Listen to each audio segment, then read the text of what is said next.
नमस्कार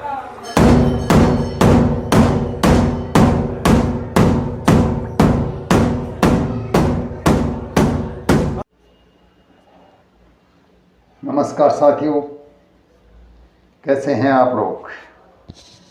मौसम ठीक चल रहा है।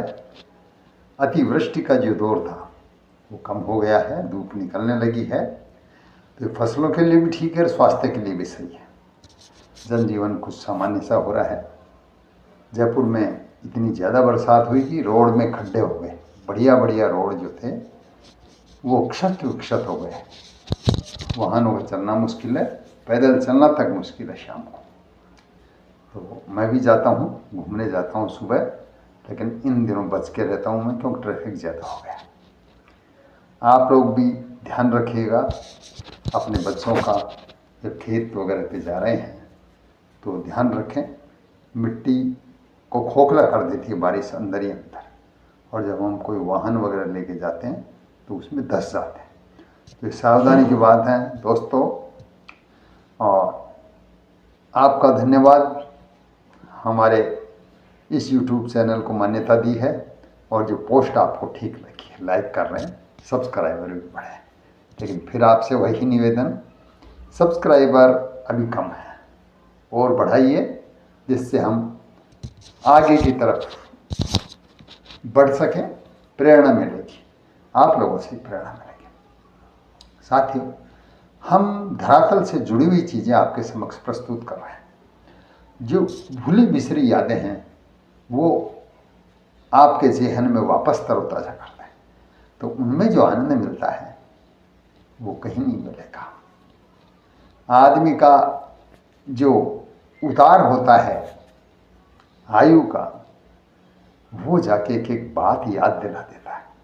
जब आदमी बीमार पड़ता है तो उसको जो उसके दुश्मन हैं, सहपाठी हैं, उन्होंने तंग किया, वो भी याद आते हैं। इसलिए जीवन है जो बड़ा विचित्र है, और इसको जीवन के हिसाब से ही जीना चाहिए। छोटी मोटी तकरार सब में हो जाते हैं, कोई फ़र्क नहीं पड़ता। एक दूसरे की मदद करनी चाहिए। तो साथियों, जब मैं छोटा बच्चा था तो मेरी माताजी से मुझे बहुत सीखने को मिला, नानी जी से और माताजी से। मेरी माताजी ऐसी ऐसी बात बताती थी, कहानी किस्से सुनाती थी रोचकता से, कि बच्चों का ध्यान उधर से हटता ही नहीं था। सारे कामकाज छोड़ देते थे, कहते थे दादी की कहानियाँ सुन के जाएंगे। तो मेरी माताजी बता रखी थी, मतलब ये देखिए 60-70 साल पहले क्या स्थिति थी कला की, हिंदुस्तान में कला की क्या थी। एक तो ये कलाकार बहुत सिद्ध हस्त थे, चाहे वास्तुकला ले लें, है ना, क्योंकि अच्छे अच्छे कारीगर थे, भित्ति चित्र बनाते थे, फूल वगैरह बनाते थे, वो भी बहुत अच्छे थे। खादी का काम था तो खादी अच्छे बनाता था। एक से एक जो थे शानदार थे। और लड़कियां जो हैं जंगल में जाती थी पशु चराने, तो मोर पंख ले आती थी बीन करके, और उनका मोर का पंखा बनाते थे, और कई सारी चीज़ें गूंथ करके झाड़ू बनाते थे, आर्टिस्टिक चटाई बना लेते थे, पंखे बना लेते थे, रंग बिरंगे उसमें रंग देते थे, अलग अलग रंग के। तो वो सब खत्म हो गया आज, क्योंकि उनका कोई उपयोग नहीं। हमने गैस तो थी नहीं उस समय, जब बच्चे थे 7वीं 8वीं में पढ़ते थे, तो स्टोव था पंप वाला, उसमें हम खाना बनाते थे उस पर। और बाद में बत्ती वाला स्टोव चला, थोड़ा महंगा था, तो वो भी काम में लिया, और धीरे धीरे धीरे धीरे अंगीठी पे खूब खाना बनाया। तो ये चीज़ें जो अब ख़त्म हो गई, लेकिन इनकी उपादेयता आज भी है, समसामयिक की ये चीज़ें। क्योंकि आज जब बीमार हो जाता आदमी तो डॉक्टर वही बताता है, उबली हुई सब्जियां तली हुई नहीं हो। तो पहले का खाना सादा था, उसका कारण था लोगों का जीवन स्तर जो था, खाने पीने में तो ठीक था, लेकिन पैसे नहीं थे। जितना कमाते थे उतना खाने पे खर्च करते थे, या ब्याह शादी वगैरह या मृत्यु भोज वगैरह उसमें खाते थे, और घूमने जाते थे, 4 धाम की यात्रा करते थे। मेरी माताजी ने 2 बार यात्रा कर लिया। ट्रेन जाती थी, आसपास के गांव के औरतों को इकट्ठा करती और सारे ले जाते, शक्कर-पारे बना लेती, मीठे अलग, नमकीन अलग, और बाजरे की जो पपड़ियाँ वो बना लेती, कनस्तर में भर के ले जाते रेल में बैठ के कि वहाँ कहाँ खाएंगे, वहाँ खा लिया, भूख लगी तो पानी पी लिया। ये वो सब है। ये बातें मुझे सुनने को मिली हैं, मौका मिला है, सौभाग्य है मेरा। हालांकि मैं माता जी के साथ नहीं जा सका तीर्थ स्थान वगैरह में, अपने शिक्षा में जुड़ा रहा, मैं पढ़ाई करता रहा। तो साथियों, माता जी कहती थी कलाकारों की स्थिति, अच्छे अच्छे कलाकार हैं हिंदुस्तान में, लेकिन ठीक नहीं है आर्थिक स्थिति से। समाज में उनको वो महत्व नहीं दिया जाता जो देना चाहिए। कठपुतली कला ले लो या अपने भित्ति चित्र कला ले लो, लोक नाट्य देख लो, हर शादी में बूढ़ी बूढ़ी औरतों से लेके और लड़कियां, जवान लड़कियां ऐसे ऐसे नृत्य करती थी कि देखने वाले का ध्यान उधर से हटता ही नहीं था, और उसको एक गुण माना जाता था। ये माना जाता था किसी लड़की का रिश्ता करने से पहले कि उसको नाचना गाना आता है कि नहीं, खाना बनाना आता है कि नहीं, ये सारी चीज़ें देखते थे। तो मेरी माता जी कहती थी, मैंने कहा माता जी ये कठपुतली वाला दिखाना कितना बढ़िया ख्याल दिखाता है। तो कह रही थी बेचारे गरीब हैं, पेट नहीं भरता इनका, रोटी मांगनी पड़ती है, और मांगते नहीं, स्वाभिमान है उनमें। कहते हैं वो, ये कहते हैं कि कला मैं दिखाऊंगा और उसके बदले मुझे रोटियां देते हैं, ठंडी रोटियां देते हैं। तो खाट को खड़ा करके और उस पर पीछे तो खुद खड़े रहते थे, आगे से कठपुतली चलाते थे और सीटी बजाते थे, उसका साथ साथ में डायलॉग के साथ में संगीत और नृत्य में प्रस्तुतिकरण था। वो मैंने भी देखा है गांव में जब आते थे। तो ऐसे ही जो लोक नृत्य थे, शादी ब्याहों पर नृत्य करते थे, उनमें एक भोपा जाति होती है, अलग अलग होती हैं, नट भी होते हैं, बंजारे भी होते हैं, और भोपा एक जाति होती है।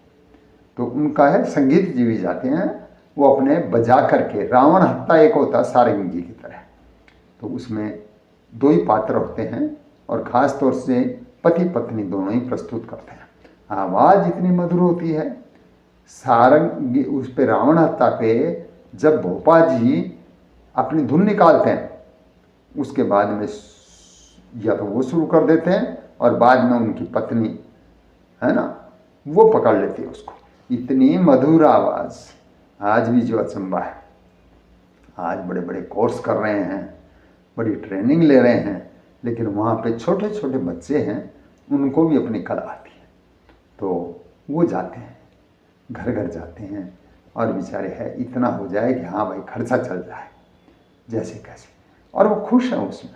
कला को जीवित कर दिया उन्होंने और बनाए रखा है।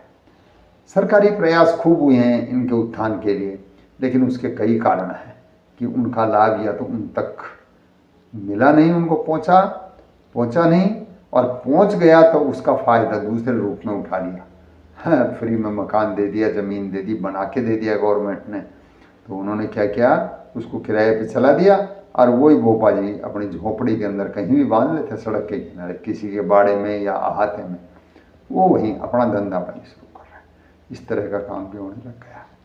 तो मैं 2017 में बीदासर ब्रांच है राजस्थान के सीकर जिले, वहाँ से मैं senior branch manager Punjab national bank से रिटायर हुआ। 2016 में नोटबंदी में मैं था, इंचार्ज था, मैनेजर था। उस परिस्थिति का मुकाबला किया, जन सेवा भी खूब की, और कुछ उपद्रवी लोग थे, नाजायज़ रूप से कैश निकालना चाहते थे। एक लिमिट थी, किसी को 2000 मिल रहा है, किसी को 3000 मिल रहा है, गवर्नमेंट ने लिमिट बांध दी थी कैश के हिसाब से। तो उसमें कुछ बदमाश भी थे, आत्मघाती हमला भी किया मेरे घर जा कर के लड़कों ने, लेकिन गांव वालों ने साथ दिया। 80-80 साल के लोग लाइन में लगे हुए थे, सुबह 6 बजे से लगते थे, 10 बजे नंबर आता था। वो ये नहीं है कि सामने सीनियर सिटीजन और मेरे बीमार है, ये उन्होंने सबने बर्दाश्त किया बहुत अच्छी तरीके से। तो उनमें एक भोपा थे, बीदासर में मैं रहता था, और खीवा सर 3-4 किलोमीटर दूर था, वहाँ के बनवारी लाल जी भोपा थे। तो सबसे पहले मैं ये पता करता था कि मेरी अभिरुचि के व्यक्ति कौन कौन है, और उनका बैंक से कोई लाभ का संबंध तो नहीं है, उनसे मैं नहीं रखता था, क्योंकि लोग बाग फालतू में बदनाम कर दें कि साहब ये तो मिल करके पैसे खाता, कुछ भी कह सकते हैं। तो मैं बनवारी जी के गांव गया, मेरा एक छोटा ब्रांच मैनेजर था मेरे से निचली ब्रांच में, उसको मैं साथ लेके गया। तो उन्होंने कहा, अरे साहब आप वहाँ कहाँ चलोगे, बिल्कुल गांव के बाहर बनवारी भोपा जी का मकान था, ऐसे एक झोंपड़ी बांध रखी थी, ज़मीन पे बैठे थे, बिछाने को भी नहीं था, मिट्टी में ही बैठे थे। एक बकरी बंधी थी, उनकी पत्नी थी, कुछ बच्चे खेल रहे थे। तो मैं गया, बनवारी जी ने कहा आओ बैठो। वो लाते हैं जी आपके लिए बैठने का पीड़ा लाते हैं। मैंने कहा नहीं, मैं बैठने के लिए नहीं आया। तो वो हमारे साथी थे दया शंकर शर्मा, उन्होंने कहा जी यहाँ अच्छा नहीं लगेगा, कोई देखेगा तो बैंक के मैनेजर साहब है जो भोपा की क्यों है। मैंने कहा ये भोपा नहीं है, एक कलाकार है, और कलाकार से बड़ा कोई व्यक्ति नहीं होता है। तो मैंने कहा जी मैं यहीं बैठूंगा, बिना बिछाए मिट्टी के अंदर मैं बैठ गया उनके। और मैंने कहा आओ जी, कुछ आप बजाओ कुछ हम सुनाते हैं। तो हमने, मेरे ढूंढाड़ी गीत है, मैंने वो सुनाया और इतना अच्छा बजाया उन्होंने। फिर मुझे ठीक लगा, तो मैंने कहा यार मैं रिटायर होने वाला हूँ, आप और ये बहन जी हैं, इनको लेके मेरे घर पे आ जाओ। वो पति पत्नी ही गाते हैं उसमें। तो उसमें क्या होता है, भोपण जो भोपा जी की पत्नी होती है, वो पूरा सिर ढक लेती है अपना चुन्नी से या ओढ़नी से, सिर नहीं दिखाती किसी को, और गाती है बाकायदा। ये पुरानी बात है, पहले से प्राचीन परंपरा है भोपा भोपण की, वो यही है, पूरा चेहरा ढक लेती हैं, वो दिखाती नहीं है, फिर वो गाती हैं मधुर। तो मेरे घर पे वो वहाँ पे उन्होंने कार्यक्रम रखा, कुछ मैंने गीत सुनाए, नए गीत थे, ढूंढाड़ी उन्होंने पकड़ कर ली, ऐसा बजाया कि जयपुर में कोई बड़ा कलाकार जो प्रोफेशनल है वो भी इतनी तरीके से पकड़ नहीं पाया। और ढूंढाड़ी नहीं जानते हुए भी उन्होंने जैसे कैसे, पहले मैं बोलता था एक अंतरा, उसके पीछे पीछे मैंने कहा कि जैसा मैं बोलता हूँ वही बोल देना, शब्द चूक जाओ तो कोई दिक्कत नहीं, धुन और लय अपनी सही। तो साथियों ये वह समय था जबकि परंपरागत रूप से संगीत का ये भोपा जाति प्रदर्शन किया करती थी। लेकिन मैं उससे संतुष्ट नहीं था, क्योंकि अभी मेरे साहित्य पे लगभग 1.5 दर्जन PhD हुए हैं, गीत भी हैं उसमें, उपन्यास भी हैं, कहानियाँ भी हैं, नाटक काफ़ी हैं। नाटकों में संगीत का और नृत्य का प्रयोग किया मैंने। तो प्रयोग कम हुए हैं हमारे, जो ट्रेडिशनल है लोग बाग कहते हैं जी उसमें चेंज नहीं करेंगे हम, मौलिकता खत्म होती है। लेकिन मेरे हिसाब से मौलिकता नहीं कह सकते उसको, मौलिकता को रखो, धुन वही रख लो और वही रख लो, कुछ कुछ नए प्रयोग होना जरूरी है। तो आज बहुत कम उम्र है हमारी, 67 कंप्लीट किए हुए हैं, और इस पे लगभग 16-17 PhD हो चुकी हैं सरकारी विश्वविद्यालय से। तो वो इसलिए हुई हैं, लोगों का ये कहना है कि साहब आपने प्रयोगवादी साहित्य लिखा है, पुराने में समसामयिकता जोड़ करके आज क्या होना चाहिए समाज को, उससे एक दिशा मिलती है। तो ये अच्छा लगा। तो आज की पोस्ट में जो है भोपा भोपण का मैं आपको सुना रहा हूँ, पति पत्नी नहीं है, ये शायद उम्र के हिसाब से पिता और बेटी लग रहे हैं, कम उम्र के, और वो जैसे चेहरा नहीं दिखाते, ये बच्ची जो गा रही है इनके साथ में, ये बाकायदा अपना चेहरा भी दिखाती है, उसके एक्सप्रेशन भी दिखते हैं, और उसकी जो उमंग है एक कला का प्रदर्शन करने के बाद वो भी आपको दिखाई देती है। तो साथियों आप लोग भी जीवन में नए आप कुछ करें, नए प्रयोग करें, पुराने की लकीर को पीटना ठीक नहीं है, पुराने को मान्यता जरूर दें, उन सिद्धांतों को अपनाएं, लेकिन नए प्रयोग जरूर करें जो आज के समाज के अंदर उपयोगी हो सके। तो ये जो है शुरू से चले आ रहे हैं, ऐसे प्रयोग शुरू से चले आ रहे हैं, तानसेन देख लो, बैजू बावरा देख लो, या गाँव के अंदर जो है नट और ये लोक नाटक, रामलीला वगैरह दिखाते थे, ये कलाकार जो हैं वो इसी परंपरा को पकड़े हुए हैं। एक बात मैं आपको बताना चाहूँगा, पढ़े लिखे लोग भी जुड़े हुए हैं नाटकों वगैरह से, कला से, और उन्होंने नए प्रयोग किए हैं। मैं जब 5वीं 6वीं में पढ़ता था, 72 75 की नहीं, 71 की बात है, तब मेरे पिताजी कहते थे कि अलवर में भरथरी का नाटक होता है, उसमें पढ़े लिखे लोग हैं, एक एक बड़ी पोस्ट के हैं और छोटे भी हैं, सारे मिक्सअप हैं और वो भाव में प्रस्तुतिकरण करते हैं और उनकी योग्यता के हिसाब से उनको रोल बांट दिए गए हैं। तो एक एक्सियन था मेरे गुरुजी का लड़का, वो उसमें मुख्य रोल करता था राजा भरथरी का। तो ये लोग जब नौकरी में होते थे तो छुट्टी लेकर के आ जाते थे और उनकी छुट्टी को कोई कैंसिल नहीं कर सकता। क्यों कि ये जनता का विषय था, जनता के लिए था, कोई अर्थ का इसमें तत्व नहीं था, लाभार्जन के लिए ये नाटक नहीं किए जाते। तो आज भी वो चल रहे हैं और मेरा जीवन में यही है कि वो नाटक में जा कर के देखो, ये बड़ी इच्छा है। तो आप भी देखिएगा, अलवर में होता है ये, जब रामलीला होती है उन्हीं दिनों में होता है। ठीक है साथियों, चैनल को सब्सक्राइब जरूर करना और हमें प्रेरित करना। धन्यवाद।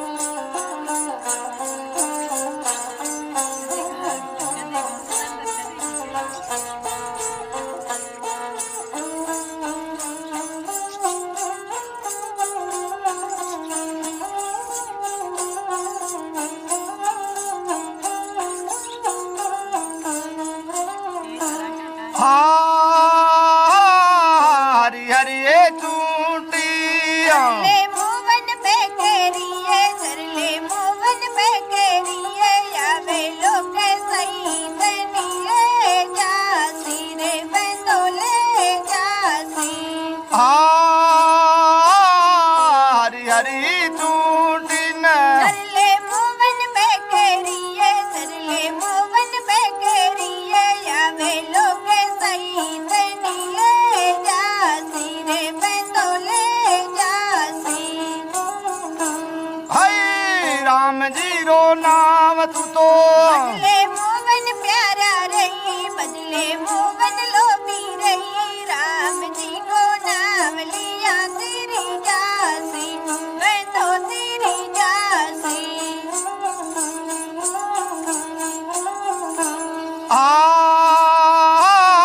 सावणी रोगा जोई बाधुड़ो जी बरी सही, बाधुड़ो जी बरी सही, मोटी रे मोटी चाटा वालों में बरी से, बंदों में बरी से।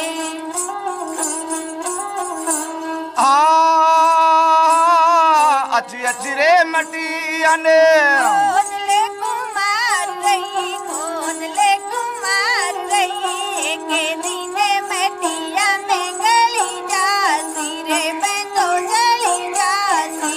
भाई अच्छी रे मटिया खोद रहा कुमार रही, कौन बिल्कुल ले जायो। कुमार रही, एक दिन मटिया में गली जासी, बंदो जली जासी। भाई अच्छी अच्छी रे लकेड़ी ने काट ले कारीगर रही, काट ले कारीगर रही, एक दिन लकड़ी में जली जासी, बंदो जली जासी। अच्छी अच्छी लकड़ी